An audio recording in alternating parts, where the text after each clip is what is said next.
Every day, something dramatic happens in the Caribbean that affects our lives. We'll give you the details. We'll give you the facts on Caribbean Perspective with Eddie Frederick. Host Eddie Frederick. So glad you can join us. The Bahamas surpasses its 2019 pre-COVID tourist arrival figures, with 2 more months' figures not included in the end-of-year report. This story takes the lead in today's edition of Caribbean Perspective for Thursday, 7th December 2023, brought to you in association with our friends at Antillean Group. Details when we return. Believe in our strength, we'll stand by you. Protection from all perils, big and small. Reassurance we give, it's so glad to see. Peace of mind, that's our service guarantee. We look after all our family. Yes, we do at every opportunity. Antillean Group, underwriters of all classes of insurance solutions for your protection and investment. Live well financially.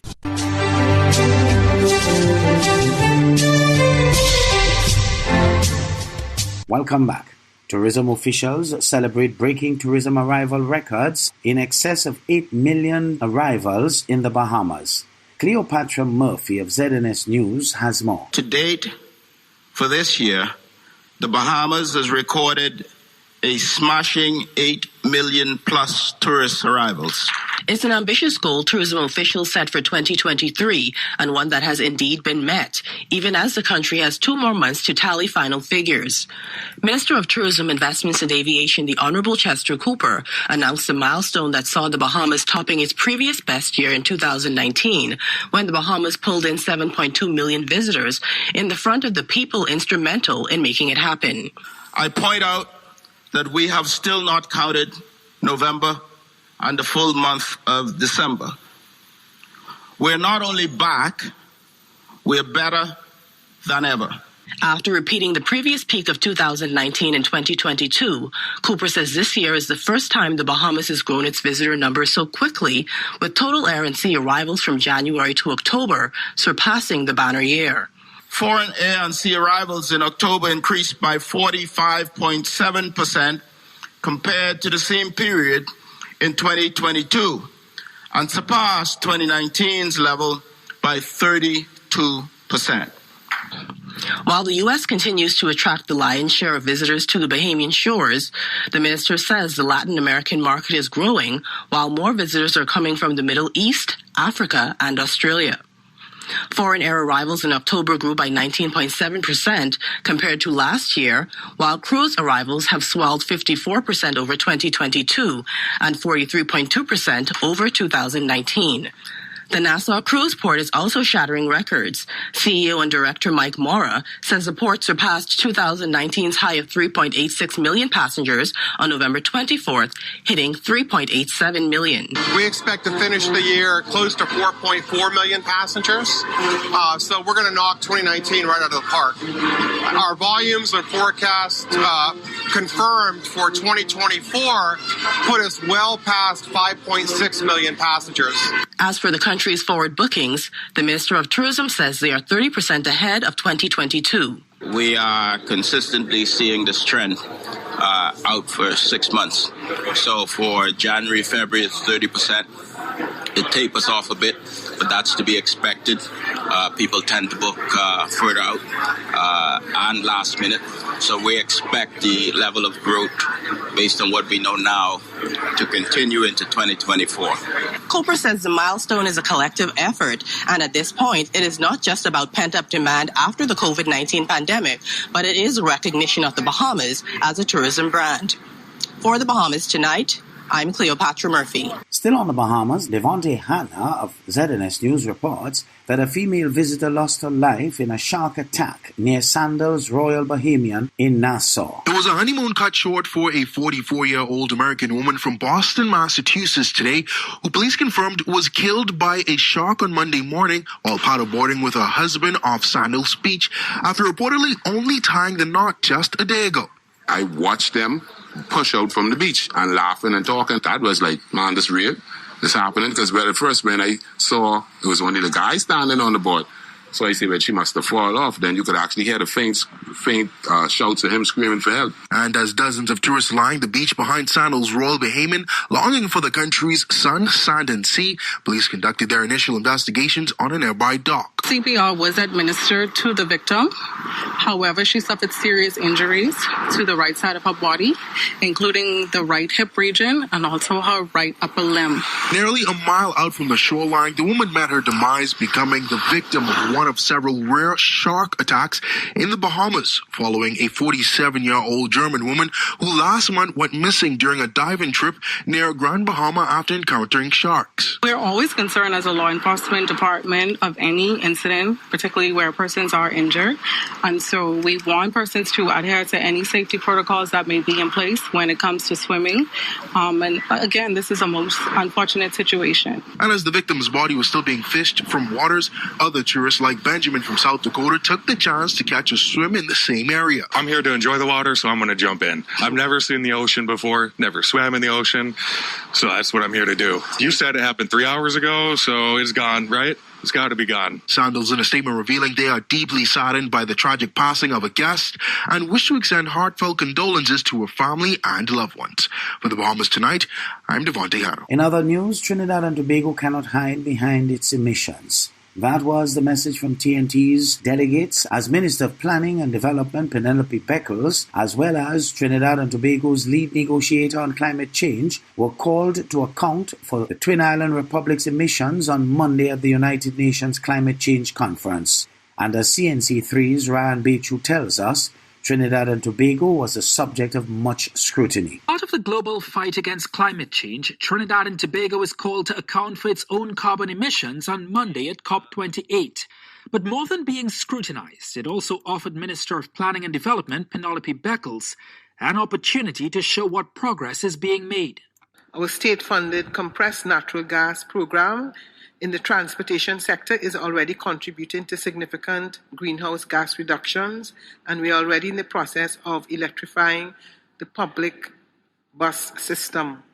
TNT's lead climate negotiator, Kishan Kumar Singh, outlined a knowledge management system which allows carbon-emitting sectors in this country to give data to the EMA on a voluntary basis. After that is done, the data is then aggregated according to sector and submitted into a registry that will be open to the public once this system is enshrined into the legal framework. He would go further in saying climate resilience is being adopted in different sectors of society. Climate risks are now going to be integrated into each sectoral planning strategies, and we hope over time that those risks would be minimized through building resiliency in each sector, whether it's health, agriculture, infrastructure, and so on. So it's a true integration of climate change into the national development process. Progress itself to net zero may be slow, but TNT isn't lagging too far behind the rest of the world. Ryan Bechu, CNC3 News, Dubai.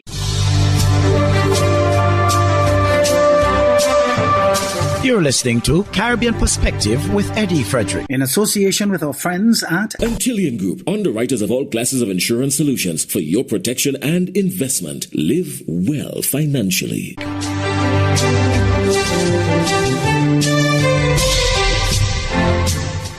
Jamaica's Chief Justice weighs in on mandatory minimum sentences given the low conviction rates.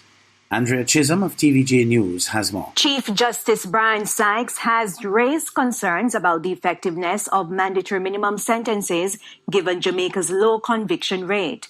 There is currently a recommendation for a 50-year mandatory minimum sentence for capital murder. The Chief Justice says the thinking appears to be that harsher penalties will act as a deterrent to criminals if they are caught. He adds that the argument is based on a set of assumptions. The first is that the detection and apprehension of violent persons is sufficiently high, and therefore, in the long run, many of them will be caught. The second assumption is that the conviction rate is sufficiently high to ensure that the main perpetrators of violence, when apprehended, are more likely than not to be convicted. And the emphasis here is on more likely than not to be convicted. Chief Justice Sykes went on to give data about trials from January 2018 to November 2023. For bench trials, what do you think the conviction rate is? It's actually 29.13%. As for bench trials, and for jury trials, it's 21.25%. And so what this is really saying then is that draconian laws and harsh penalties by themselves will not produce the desired result of reducing crime by apprehending and convicting the perpetrators, for the simple reason that certainly in our case, it does not seem that we are catching and convicting sufficient numbers of them.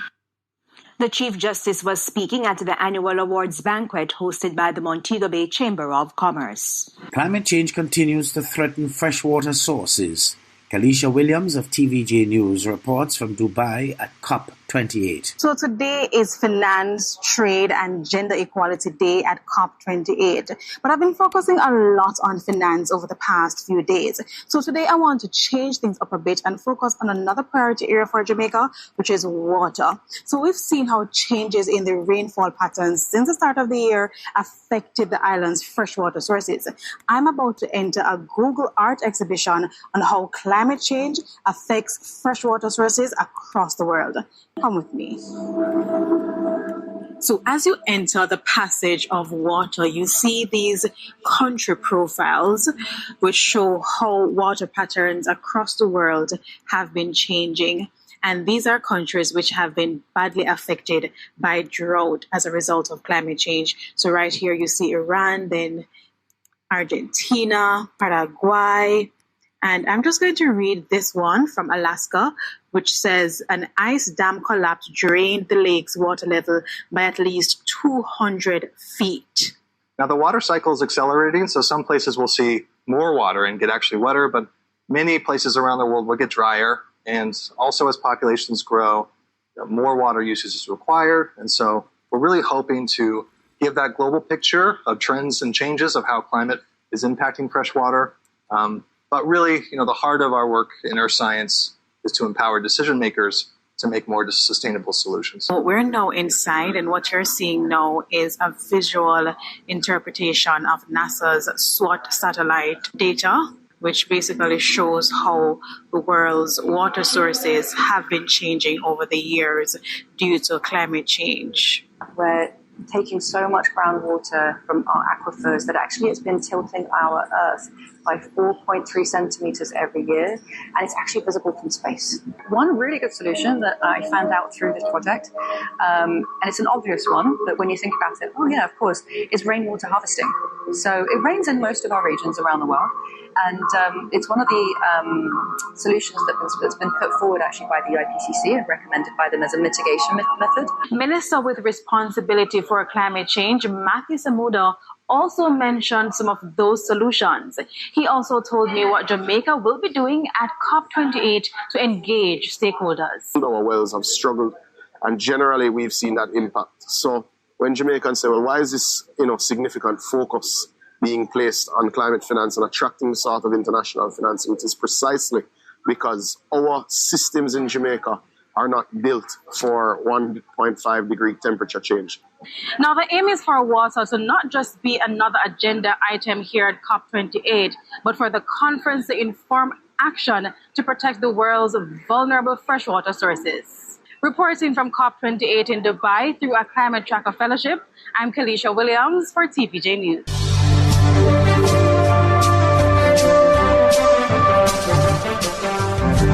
I am Eddie Frederick. This has been Caribbean Perspective, a whole new approach to highlighting developments in the Caribbean. In the meantime, please follow us on Facebook and subscribe to our YouTube channel for daily regional news and more, in association with our friends at Antillian Group. Believe in our strength, we'll stand by you. Protection from all perils, big and small.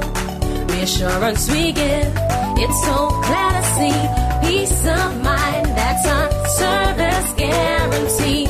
We look after all our family, yes we do, at every opportunity. Antillian Group, underwriters of all classes of insurance solutions for your protection and investment. Live well financially.